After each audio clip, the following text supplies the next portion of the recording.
Syd Barrett passed away in July 2006. Despite having shunned his fame and celebrity for over 30 years, his relatively small musical legacy has endured. This piece explores Syd's lasting appeal. In the mid-1960s, Pink Floyd played a residency at Soho's The Marquee Club. They were supported by Pete Banks. The band that I was in at the time, Sin, we occasionally supported Floyd, which is not something we look forward to very much, because Sin at that time, we were more of a Motown soul kind of band, although we did start writing our little mini rock operas and became very pretentious and eventually became somewhat psychedelic ourselves, psychedelic with a small p. Floyd then were a very loose band. I mean, basically they used to play 12 bars. I think they used to do, I'm not sure if it was Smokestack Lightning, but something in E, and that would go on for 20 minutes, and they might have even done a Bo Diddley Roadrunner, something like that. And they were pretty inventive. I was very impressed with Syd. Certainly Syd looked like he was famous before he was famous. Syd had the charisma. He had that vibe about him. He was the kind of guy that when he walked in a room, people would look at him. You know, and he wasn't particularly crazily dressed, but he was very stylish. And you knew that Syd was cool. The other three guys, to me, they looked more like students. And they weren't very friendly. Syd was, you know, I could always talk to Syd because you know, we'd just talk, you know, myself being a guitar player, we would talk guitar stuff and, you know, just the usual mundane stuff. And Syd would always say, hello, how you doing? You know, the other three I regarded then, you know, being working class, well, obviously I still am, they were very posh. Norman Smith met Syd Barrett when he was assigned by EMI to produce Pink Floyd's first album. Well, he was not terribly vociferous, Syd, and pretty difficult to get to know in a really friendly, intimate way, you know what I mean. It would only really come through by going into the studio, and we start a run through, and they would roughly go through it with me sitting in there to see what I thought, you know, that kind of thing. But he didn't really, no, he didn't act as an MD, as a musical director with the Floyd at all. Said very little, but I mean, he spoke through his songs. Barrett also worked with Norman Smith on one of his final compositions for Pink Floyd, Jug Band Blues. So at the end of this title, I did say to Syd, well, you know, Syd, I really fancy some extra orchestration going on this title. So he said, oh yeah, what? So I said, well, something like I hear a bit of like a brass band. So he said, oh yeah. He said, yeah.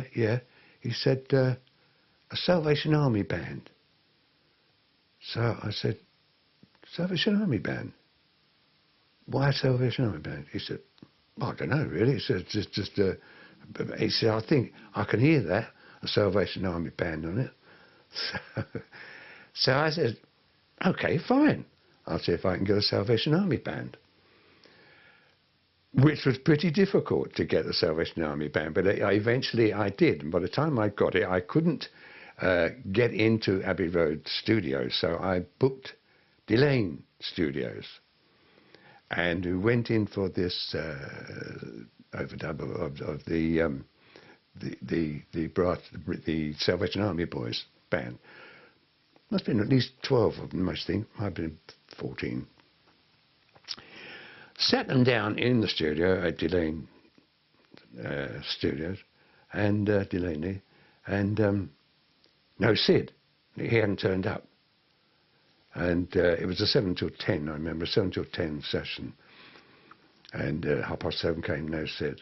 8:15 came, I went out in the studio and apologised to the guys who were sitting there, you know. We're waiting for Syd Barrett, who has some ideas about what he would like you to play, etc.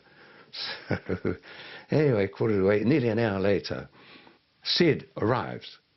So I said, goodness gracious me, thank God you've arrived. I've got the Salvation Army band out in the studio. Come and meet him. Took him into the studio, and I said to the musicians, I said, well, this is Syd Barrett. Syd, this is the Salvation Army band. So, oh yeah, okay. So I said, now, Syd, I haven't said anything or played anything back yet to the band, but I would like to, or we would like to hear what you have in mind, what you would like them to do. So he said, so I said, what have you got in mind? He said, I said, what would you like them to play? Well, he said, I don't know, play anything really. So I said, no, they can't just play anything, Syd. We've got to have definite ideas. I said, I haven't written out any dots for them or whatever. I wanted to hear what views you had. Well, I don't know. He said, I said, well, what would you like them to play? So he said, well, I don't play anything. Play anything they like. So I said, well, they can't really do that, Syd. Okay, leave it to me. So he left the studio. Not only left the studio, the studio, but left the building, just completely gone. And he left me with this band, with no dots that I'd written or anything. So anyway, I said, well, I'll play it back to you. And so I played it back to them. I said, now, the only thing I think that we can do, which I have in mind, is that, well, and I told them where they could come in and what sort of phrasing they could do. So I said, but has anybody got any ideas about chord sequences? Anybody know anything about chord sequences? They said, well, no, not really. So I said, okay. Well, you'll have to give me a little while and I'll write something down. And I jotted it down. And that's the way I struggled through that we got through that session. And I dreaded it. I left it on the track, of course, and on the album. But I dreaded listening to it. And I don't know how it sounded to you or to the public, but I was rather embarrassed, just to put it mildly. Syd Barrett retired from the music industry in 1974 and spent the rest of his life reclusively in Cambridge. Despite his withdrawal from public life, Syd Barrett's music is still as popular today as it ever was. When you listen to his stuff, it's like you're brought back to your own childhood. You go back to times when you were small and those things were important to you. And he's able to capture that very precisely, that part of childhood and then of young adolescence. But also his particularly English sensibility as well, which is quite hard to capture in music. Easier to capture on paper in literature and poetry and you know, in fantasy literature, children's literature, in traditional Lewis Carroll and stuff. But very difficult to capture in music, and he did that. And in like the kind of music he did, psychedelic rock music, it's quite rare, really. It was never meant to last, and you could not imagine Syd Barrett making another 3 or 4 albums with Pink Floyd. You could not imagine, to saying this as a fan looking from the outside, it's impossible to imagine him having a 40-odd year career in the way that David Gilmour and Roger Waters have had, playing Live 8, you know, touring and playing stadiums. That's not what Syd Barrett was all about. And to many of the people that knew him and people that have spoken about this, is, you know, he wasn't meant for this world, if you like. He was an artist, and he was an artist who was dabbling in pop music. He gave up his studies as an artist to go away and become a pop star. And like many, many people since, it didn't suit him. There's also a sense that that's kind of necessary, that at the time what they were doing in order to sort of create a sort of sheer incandescent music, you know, to sort of have such a huge impact on that moment, they actually practically had to sort of throw themselves on their own sort of creative bonfire, as it were. You know, they did have to sort of burn themselves out. And I think that therefore someone like Syd Barrett is, you know, is much more of a kind of effective, as it were, mythological sort of figure or whatever. I mean, sometimes people call him tragic.